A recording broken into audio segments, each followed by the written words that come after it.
Howard Thurman, the famous civil rights activist, would always say, don't ask what the world needs, ask what makes you come alive, because what the world needs is for more people to come alive.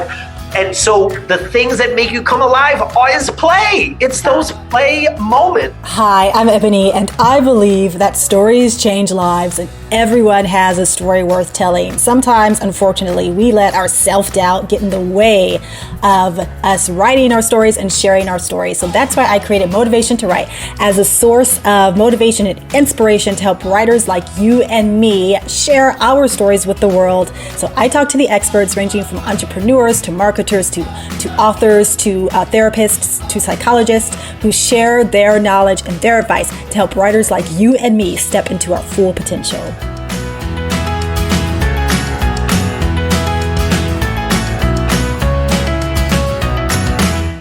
Jeff Harry is a play expert who shows individuals and companies how to tap into their true selves through the art of play. He's inspired staff at companies like Google and Microsoft to infuse more play into their day-to-day. In 2020, Engagedly selected Jeff as one of the top 100 HR influencers to address toxicity in the workplace. He's been featured in the New York Times, SoulPancake, and on CNN.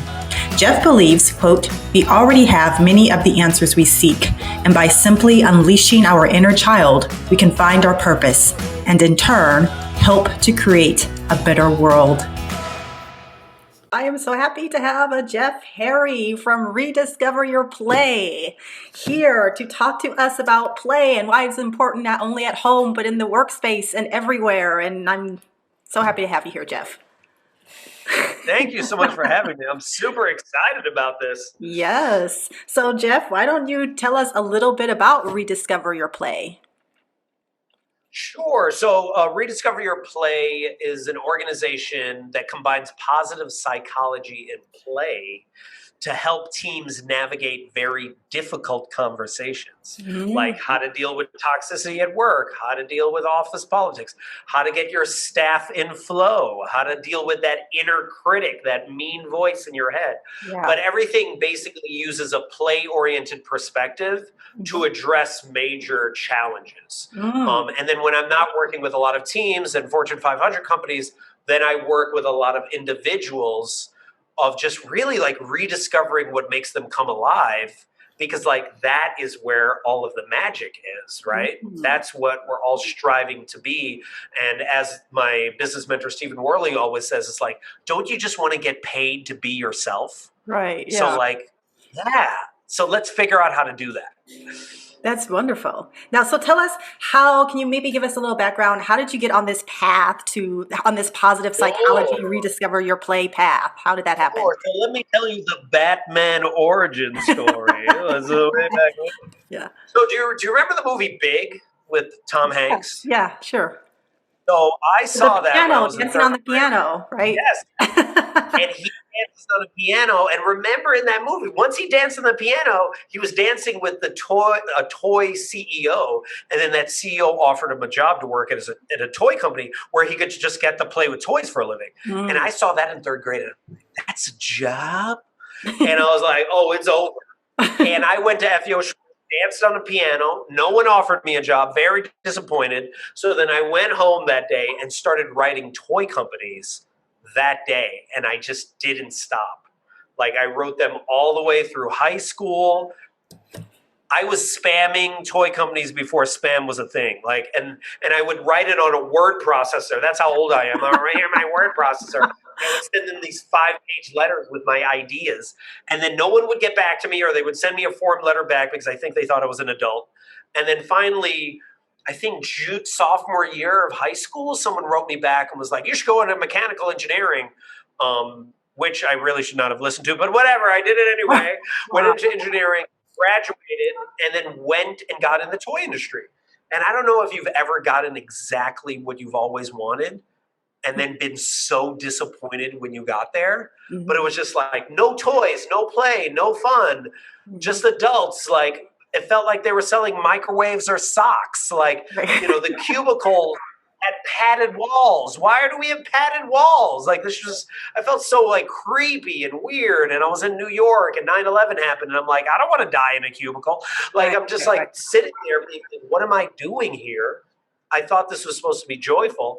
Mm. I left New York, moved to the Bay Area, San Francisco Bay Area, bumped into an organization on Craigslist teaching kids engineering with Lego. So they were playing with Lego for a living. They were just playing. And I was like, dude, I'm going to do this. And it was only paying $150 a week. There were only 7 people there at the time, but they were playing. And I was like, I'm going to make this a thing. And then I was able to make it a thing. We grew it from 7 people to 400 people. What? It's the largest Lego inspired STEM organization in the country. And we did this all by playing. No business plan, no idea what we were doing the majority of the time, experimenting. We picked people that we thought were fun. We picked cities that we thought were fun. We'd be like, New York, yes. Austin, yes. Anyone want to go to Wyoming? No. Okay, that's how we decided to make decisions. Like, is there fun there? Let's pursue the fun. And, we experimented a lot. We failed a lot. But because we got so large and we were teaching so many kids in Silicon Valley, Facebook, Google, Adobe all started paying attention to us. And we're like, hey, do you do team building events? And we're like, of course we do. Even though we didn't, we just said yes to everything. Yeah. And for the next decade, I was running team building events with the largest companies in the world. But the thing that I found at all these companies was at the same time that they claimed that they were innovative and disruptive and taking risks and all the stuff that was on their posters on their wall, they weren't doing any of that. They had not created psychologically safe spaces for people to actually take risks, for them to actually play. So I used positive psychology and play now and Rediscover Your Play to navigate those hard conversations and create that safe space for people to actually be more themselves at work. Wow. I love this idea of building a company based on having fun. I don't think I've ever heard of that. That's amazing. Okay, so I have so many questions, but let's start with how do you define play, Jeff? Does Yes. that mean like literally playing with Legos or dolls or No, what no. is that? So I answer this in a very broad way, right? So play is any joyful act where you forget about time, Mm. where there is no purpose, there is no results, where you don't have anxiety about the future, you don't have regrets about the past. You are simply in flow, right? Okay. Writers get this Yeah, when yeah. they're writing and they lose track of time, Right. right?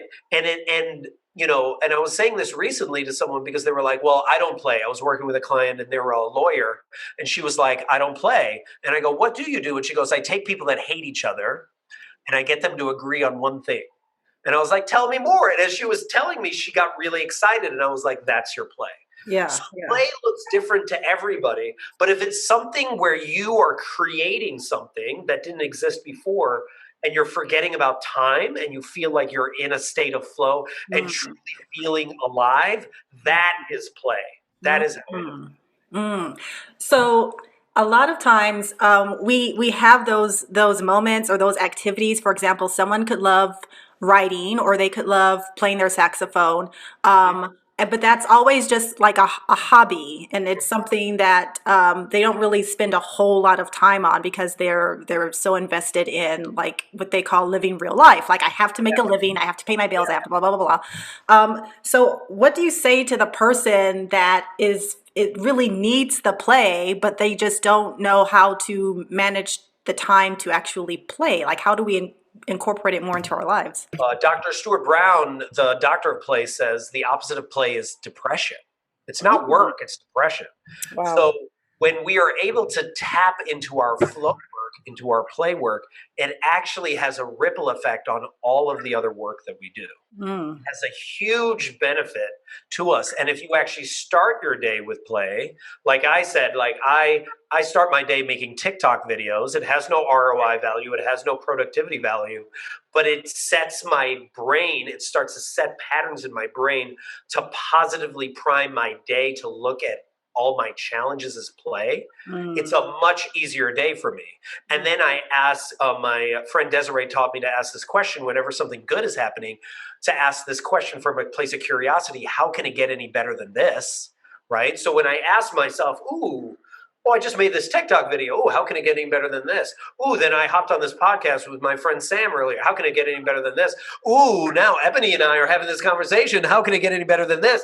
Like it has a snowballing effect. But the opposite of that, when people say they had a bad day, I challenge that. Because what you had was not a bad day, but bad moments. And what our brain does is we ruminate about those bad moments. So thoughts usually last between 9 seconds and 90 seconds. But when you have a bad moment, then you keep thinking about it all day Yes. long, Yes. right? And then you look for other bad moments. Your brain starts to prime for other bad moments. Yeah. And then you add up all those bad moments and you have a bad day, Right. right? Right. But Yeah. if you simply flip it by asking yourself, how can it get any better than this? You can totally change your day and potentially change your life. Right. Because asking how can it get any better than this? Are you challenging yourself to find fun ways to make it better? Is that what's You're happening? just asking your brain to be curious about how it actually can be. And then, Mm. and then from a positive psychology standpoint, your brain is always looking for patterns, so then it will look for other patterns. Right. Why mantras work, right? And a lot of people are like, mantras are woo woo. No, if you say a mantra that you're like, I am going to move into a new house this year, and you keep telling yourself over and over again that, and you start sharing that with the world, all of a sudden, then many people will start to being like, hey, I heard you're looking for this new house, and they're going to help you to Right. get. Right. So you're planting that like seed in your head so that you're just aware. Uh-huh. Oh, okay. I like that. That's wonderful. Gosh. Do you incorporate meditation at all? Does that come into play Well, here? so what's interesting is, when people ask, well, how do I play more? You know, I learned this from my play mentor, Gwen Gordon, who says, you can't play when you're in an anxiety ridden state. Uh-huh. Like, Uh-huh. if you're angry, you can't play. If you're sad, it's very difficult for you to play. And what she taught me was like, you actually adopt the nervous system of the person that took care of you the most. So, Yes, I heard that so too. Oh my God. right. Yeah. So if they didn't know how to soothe themselves, Right. Yeah. and you don't, and you have to identify that, right? You have to Yeah. like kind of address that. But that's the first thing. You have to actually soothe yourself before you can play. All right. So whether that's like taking showers and then all of a sudden you get a rush of ideas, is that morning pages, is that walking, is that shooting hoops, like whatever the thing is, some action thing to get you out of your head. And then after you learn how to soothe yourself, then I challenge people to get bored. And, Mm. and what I mean by that is like, stop binge watching Netflix, stop looking at social media. And I'm not saying forever, I'm talking about for like an hour. Right. And if you're like, I don't have time to do that, it's just like, look at your phone. Your phone tracks how many hours you're on your phone. Usually it's 4 hours a day we're on our phone, maybe even more. So you do have time. And the reason why you block that out is we get more information in a day than people got in the 1950s in an entire year. And Mm. all that information is telling you you're not enough. You should buy this, get another Amazon Prime product, and it will fill your soul, right? And Mhm. you can't hear your intuition. You can't hear that inner child. You can't hear that inner writer in you that wants to get out. So I challenge people to get bored. Now, you can use meditation. That's one way, right? Or you could just get bored like when you were a kid, because if you think about it, when you were a kid, when you were bored, that's when you had your best ideas. Right. So simply not being aware to not let all these information in, just sit there for like 5 minutes or just see what comes up, or walk and not have all these other, stop multitasking, and just all of a sudden that inner writer is going to be like, we need to write that story. Right. Yo, we've been putting off writing that blog post for 3 months. Yeah. And as Elizabeth Gilbert talks about, right? Mhm. Genius visits us. Mhm. And if you don't birth that genius, that moves on to somebody else. So when you get angry that someone wrote your story, it's because that genius visited you and you didn't honor it and you were like, no, I don't feel like writing it right now. I'd rather binge watch Netflix, which you totally can, Right. but then you can't create from that amazing place of flow that your inner child is constantly asking you to create from. Right. Oh gosh, I love that. Yeah. So meditation can put you in that space of relaxation so that you can't, because yeah, you're right. I didn't even think about that. When I'm anxious or upset or sad, I don't want to write Right, at all. I right, mean, and you, sometimes if I'm really mad, I'll write to get it out. right, But it's not anything necessarily creative. It's just right. like this. And you shouldn't force it because then you'll have a bad association with writing. Right. And the reason why I say get bored as opposed to just doing meditation is because getting bored is easier, Mm, right? mm. Meditation is one form, but some Yeah, people be like, I hate meditation. Then don't exactly. do meditation. Go Yeah, walk.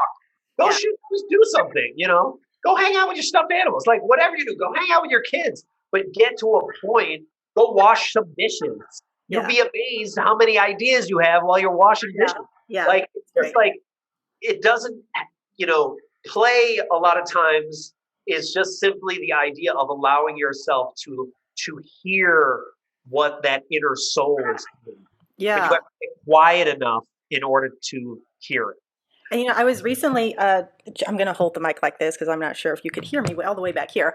I was recently talking to a psychologist, and she was saying that usually when we're in the shower, we get some of our best ideas because in the shower, we're so relaxed. Like the water is warm, we're in a space where no one can really bother us. Yep. And that's when all the ideas start to flow. And so We can't that's look at our phones as much as we right. try. We can't multitask.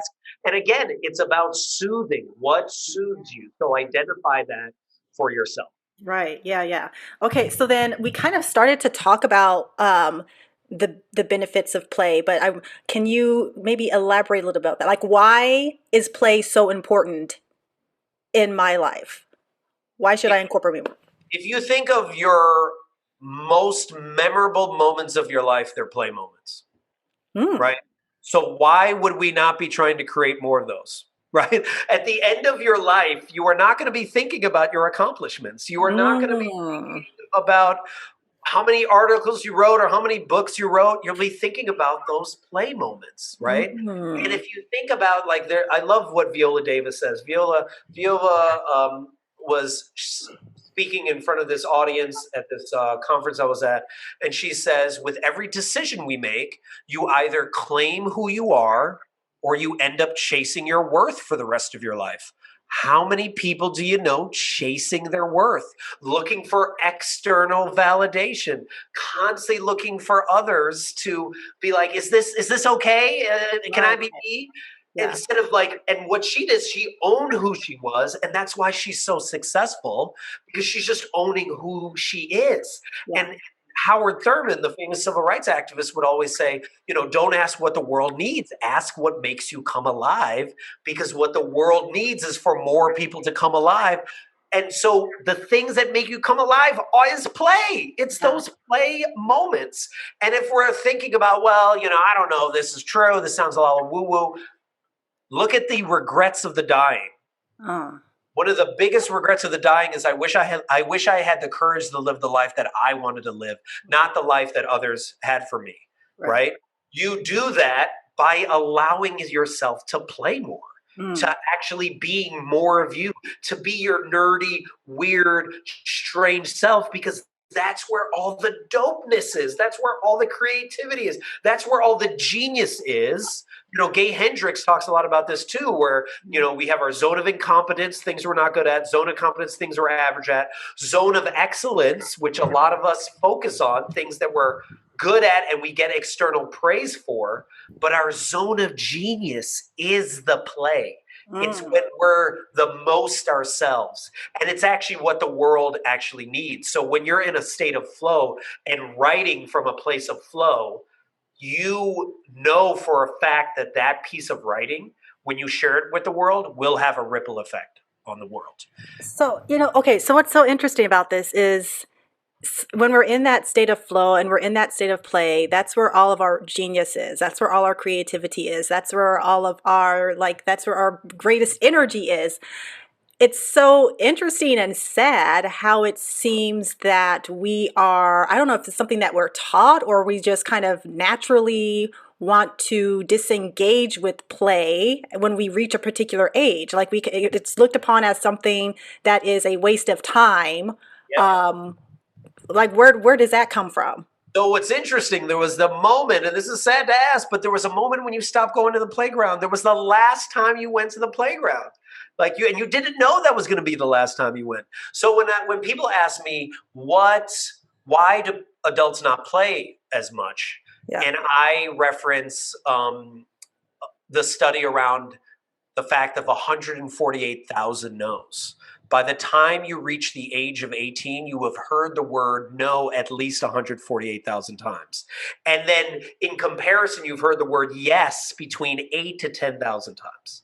So first, we have to have a certain level of compassion for ourselves that is the world we're part of. Then think about it. You go to school where you're told to raise your hand all the time. You're told to ask for permission. And then parents are and adults are constantly shooting on you. You should do this. You should major in this. You know, you should do this when you grow up. And you're like, I'm 6. Why are you giving me advice at 6? Good do. And then you get to your teen years, and especially teenagers now, where social media is constantly telling you that you should be anyone but yourself. Be this influencer, be this person, but don't be you, right? Yeah. And then anytime you are yourself, you're told you're too much, too mischievous, too weird. Why do you want to write a book? Ugh, why do you want to be a writer? That's never going to make you money. Like you constantly are hearing all of this, that it's such a rebellious act for somebody to play, for someone to be like, yeah, I am going to be a writer. Yeah, I am going to start a podcast. Yeah, I am going to make ridiculous videos just for the sake of making them, because everyone else is telling you not to be you. So we have to recognize that is what we're up against when we are trying to identify what is our play. Okay, yeah, and because I teach high school, and so I think back to, I teach English also, so there there are high school kids that when they write, they feel very apprehensive because of what they've been told by teachers about their writing, since like first grade sometimes. And it's kind of sad how when you're probably in kindergarten, maybe even, I guess you're not writing at preschool level, but when you first start writing, it's probably like this really fun experience. But then you get all this criticism throughout the years, and writing just becomes this laborious, boring, scary task that you have to do. And so that's what it's very similar, I guess, just not for writing, but just life in general. If you get so much criticism throughout the years and people saying like, no, you can't, you're not worthy, you're not good enough, you're not blah, blah, blah, blah. And so that can dampen the play. That's what it sounds like you're saying. It can so much dampen the play. And I'm trying to pull up this image. Let me say, oh yeah. So I'll send this to you afterwards. It's really interesting. Mm-hmm. But it was this writer named Alexandra Penfold. And she wrote this post, and it said, this weekend I sorted through some papers my mom saved from my childhood. The top one is my 4th grade self-evaluation. The bottom, my 4th grade state test score. And it shows that this student is minimally proficient in writing, and she got a 4 out of 8, right? And then and she wrote in there as a little kid, I love to write. I hope to become an author one day. So she wrote that, and then she got her 4th grade self-evaluation that told her that she shouldn't be a writer. And then the last sentence in her tweet is, Random House published my 6th book last week. Wow. So, we have to right? We have to recognize who is telling us what we can and cannot do, right? Right. Ken Robinson, remember Ken Robinson's story in his TED Talk, where he talked about how, this person was told that she couldn't sit still, and told her to go to a psychiatric ward, and then they told the parents were like, what's wrong with her? And the guy's like, there's nothing wrong with her. She's Yeah. just a dancer. Exactly. Just a dancer. That's just who Yeah. she is. And Hmm. then she ends up creating cats. So Mm. we have to again be really recognizing what are the limitations we're putting on others, what Mhm. are the shoulds we're putting on others, and then also more important, what are the shoulds we're putting on ourselves. Mm. You know? Mhm. And Mhm. Elizabeth Gilbert also says this, which I really love. Personal transformation doesn't happen until you get tired of your own BS. So Mm. what is the BS that I've been telling myself? I can never be a writer. I could never make blogs. I could never make any money doing this. Well, is that true or not? Why Mhm. don't we at least experiment and find out? Mhm. Yeah, yeah. So there, okay, so I'm going to play devil's advocate for a moment because I'm sure there are going to be people that are going to say, well, we have to, criticism has to exist. Like you need criticism to grow. So how do we, is that true? First, do you believe that's true? And how do we then take the criticism? Is there a way to take criticism and make play out of criticism for the sake of growth? Because can we just keep telling people, like for example, for the kid that for the author that right now got a 4 out of 8, perhaps like when she was younger, she did need some constructive criticism, and maybe perhaps the criticism that she was given was not necessarily constructive. It was just like, oh, you suck. Um, but if someone gets that type of criticism that's not constructive, how do we then take that and turn it into something positive so that we can continue to grow and find play within that? So my belief is that we have all the answers that we need, right? And if you ever get advice and that advice resonates with you, the only reason it resonates with you is because you've already told yourself that advice before. You're just reminding yourself. Like that person is just reminding you. That person is like as my friend Jen Ables would say, is a character in your world that has shown up solely to drop that message, right? They're dropping that message of like, hey, you're dope. And then they move on, right? So if it doesn't resonate with you, then don't listen to it, frankly. I mean, honestly. But again, you have to own your own BS of like, is this person saying something that actually really matters to me, or are they saying this advice for themselves? Mm. Because I think a lot of times people are constantly giving advice that is for themselves. And here's advice that have to take myself many times is like, if you ever feel compelled that you have to give advice to somebody, don't. Just don't. Because that advice is for you. That advice is for Yeah, you. yeah. You're like, you have to write. You have to like make a next book. Whoa. That person doesn't have to do anything. Don't put all that anxiety on them. You tell yourself that. Right. Because like because I've seen it, man. Oh, and it's so sad. I know people who are phenomenal writers, phenomenal, but they instead spend more time thinking about shooting on others and hating on others.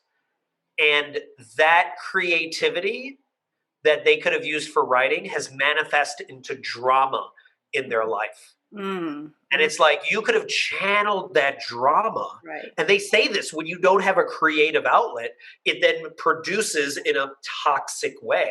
So Right. for like a writer, like you need to play, you need to get this out. Mhm. And you can either get it out in a dramatic way where like, let me have fights with everyone in my life, or let me put this in my writing and create a piece of writing that is going to have a ripple effect on so many other people's lives because I'll be speaking a truth that also resonates with other people's truth. Yeah, yeah, that's great advice, and that's so true.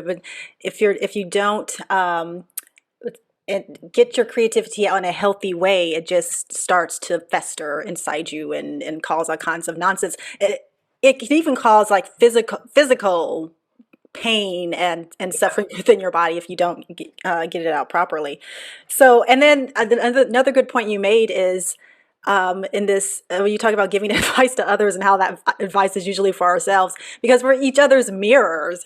And so usually if I see you not living up to what I believe is your potential and it's bothering me, It's because I can see myself in you. Like, oh, I'm not living up to my. You see me, yeah. So that's so Like, why interesting. is it bothering me? Why is Yeah, it bothering me so much yeah, what this other person is doing, right? exactly. And it Yeah, comes back to like, are you claiming who you are right. or are you chasing your worth? Are you trying to people please somebody else? Yeah, exactly. Jeff, what does when you go to these corporate workspaces, what does play look like there? Because I can just see a lot of resistance with some of these companies when you talk Oh, about, absolutely. yeah. So these companies hate the word play, but they love the word flow. They Okay. love the word flow. They love to figure out, and I say this to team leaders all the time, what you should be doing right now, if you want to keep your staff, because your staff is looking for other jobs, Mm. just a reality check, because 85% of people at work are disengaged at work. That was the study done by, I believe, Forbes before the pandemic, Mm. right? You Mm. know, um, you should be finding out what is the work that they love to do most. What is the work where they forget about time? Because if you're able to have them do that work, it again has a ripple effect on all of the other work they do. They're much more productive, they're much more engaged. And if you're like, well, I don't believe that, blah, blah, blah, look at Google. Google did their 20% rule, their 20% program, where they gave their staff a fifth of their time to pursue whatever they wanted. Hmm. Anything they wanted, as long as it helped the business of Google out. And that's where AdSense, Google, Gmail, Google Meet, billion-dollar ventures that Google now builds their entire organization off of was allowing their staff to follow their curiosity and play.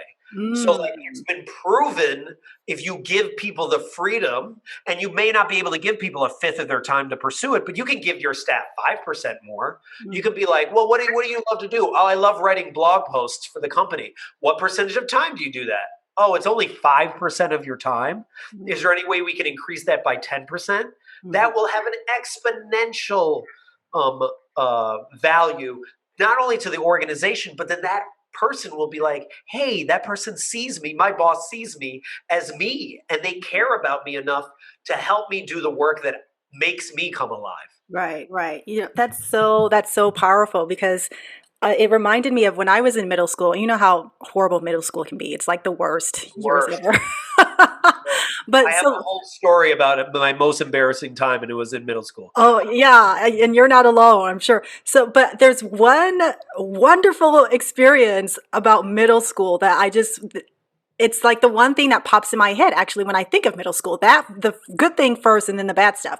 And this good thing was that one day a week, I think they did started doing this in my second year of middle school, but they had what's called a PAC class, PAC, preferred activity class, and it was we could choose from this list of all of these different activities that you would not find in a regular academic catalog, like origami. There's a classic film class. There was drawing, painting, all kinds of stuff. And I took a classic film, and I took sign language and origami. And those were just, it's just, in the PAC class was maybe 20 minutes. It was just like 20 minutes out of the whole week, but it just made middle school so much fun. Oh, I loved it. Gosh. And I wish that more schools would do stuff like that because today it's just all academic based, like study, study, study, study, study, study, math, science, English, blah, blah, blah. No, hardly any fun. And the kids are burned out and the teachers are burned out and everyone is exhausted and ugh. So exhausted. My Yeah. sister's an English teacher, Yeah. and my other sister teaches junior high, and it's just like, what happened with education? I thought, in my opinion, I thought the goal of education was that when people graduated, they still wanted to learn. Mm, Like, isn't that the whole point? right. Is fascinated with life, but Right. instead we're making education so not enjoyable. Right. Yeah. Saying like entertain. I'm not saying edutainment. Yeah. I'm saying can we provide more context, right? Can Mm-hmm. we show a kid what's it like to actually be a writer? Mm-hmm. Imagine I met a homeschool kid once. He was 10 and he had already wrote 4 books. And I was like, what do you mean you wrote 4 books? And they were like They're just 30-page books, but they were books. Yeah, yeah. By the time he was 10 years of age, he believed he could write books for a living. And that's what I feel education is all about. This showing kids what is possible and how dope and amazing they are. But a lot of education, and I feel so bad for so many teachers, they don't have time to do that until like maybe the last 2 weeks of class, when everything's over, when all the state standard testing is over, to be like, I think you're a dope, amazing child with so much potential, and here's how I want you to explore that. Yeah. It's a shame. And I hope one day education takes a turn toward actually teaching the entire child and not just focusing so much on putting everyone on one path to college, because there are so many other paths that kids might want to explore. And yeah. And also the other part that's really challenging and helpful is it's so results oriented. It's so grade based. And what happens is expectations are the thief of joy, right? Yeah. So if you put so much pressure on so many of these kids to get certain grades and they don't get them, that's why higher depression levels. That's why there are higher suicide levels. And the thing is like, results never bring you happiness. You simply have to look at Michael Phelps' documentary just came out, 22 gold medals, all the money in the world, went into depression right after because he was so results oriented. Anthony Bourdain, same thing. Everyone wants Anthony Bourdain's job. You travel the world, you eat food. Also went into depression. Your happiness, your actual joy and fulfillment isn't in the result. And I'm trying to teach that to as many students as possible, but it's in like the present moment. It's in the play. It's in the flow. Yeah. So that's why play is so important, is because how can you enjoy later on? And I say this to a lot of students, like, I know rich people, I know affluent people, I know huge Instagrammers, I know famous people, not that happy, just not that happy. They, they have this affluent deadness in their eyes, like where they can buy anything in the world, they can travel anywhere in the world, and they look scared. They either look scared like they're going to lose all their stuff, they're going to lose all their followers. They look scared because they might only have 5 million followers, but someone has 10 million followers. Right. Or they look scared because they thought when they reached a certain echelon, everything would work out and their life would be amazing, and it's not. And then they have the audacity to post on Instagram saying how happy they are, and they're not that happy. Right. They're not that happy. So then they're selling a lie to us, and then we're trying to get back up there, and then nobody's happy where they're at, right? Yeah. We simply need to play more in order to be present and find fulfillment and joy in the present moment. So do you remember Good Will Hunting? Robin Williams. Was that Robin Williams? And David Ben Affleck. Yes. Right. So at the end of that movie, for anyone that hasn't seen it, at the end of the movie, Matt Damon is a genius and he can have any job he wants, because he's like this actuary, just this math genius. And he's sitting at a construction site with his best friend, Ben Affleck, and they're working construction.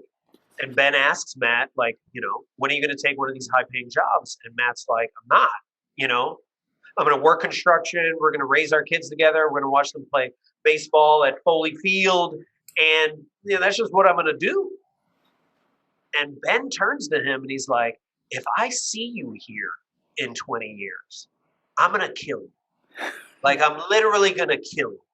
And Matt's like, oh, what? I owe it to myself? And he's like, no, you don't owe it to yourself. You owe it to me. And you owe it to everyone else at this construction site that would give anything. I mean, anything to have what you have. You're sitting on a winning lottery ticket and you're too scared to cash that in. And for each and every one of your listeners, you're sitting on a winning lottery ticket. And the thing is you're not cashing it in for yourself. This is not about you. It's about the fact that when you show up, other people can show up. So when Ebony is like, I'm starting this podcast, I'm putting myself out here, taking this risk. She showed up and now has given me a platform to do this. Now I'm sharing this message with you. And now as a writer or you doing your thing. It's time for you to do your thing because the world can't do their thing until you do your thing. So my question to you is, are you ready to show up? Jeff Harry, this has been a wonderful conversation. So much more to explore here. Goodness. Tell us where we can find you, Jeff. So you can find me at rediscoveryourplay.com. Simply click the Let's Play button where I have a bunch of play experiments to figure out who you are, as well as ones you can do, at work. And then let's hop on a call and figure out how you can kick ass in this world by playing more. That's great. And I saw that you have a play directory, which I thought was so wonderful. With all of my play community, because there's so many people in the world that nobody knows about. And so I wanted to highlight all these amazing people. Yeah, that's great. Thank you so much for joining me, Jeff. This has been wonderful. I'm pretty sure after that conversation, although I can't exactly remember, but I'm pretty sure after I had that conversation with Jeff, I did something fun. I did some play. Maybe I probably went and took a walk at the park or something, but that's just the kind of energy that he has. He just makes you want to have fun. So I hope that you can find the time to infuse play in your day-to-day, infuse play into your day-to-day, because it really does help to distress, and it's just a healthy way to let go of any of the toxicity that is in your body. Please give Jeff a call if you're interested in coaching or having him come speak at your workplace.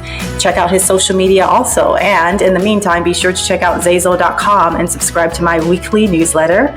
You can follow me at Motivation to Write on Instagram and Facebook, and you can follow me on Twitter at Ebony Haywood. Thank you so much for joining me this week. Next week, I have marketing expert Haley Kalini. So I am very excited for that. I hope that you join me then. And in the meantime, have a wonderful, playful week.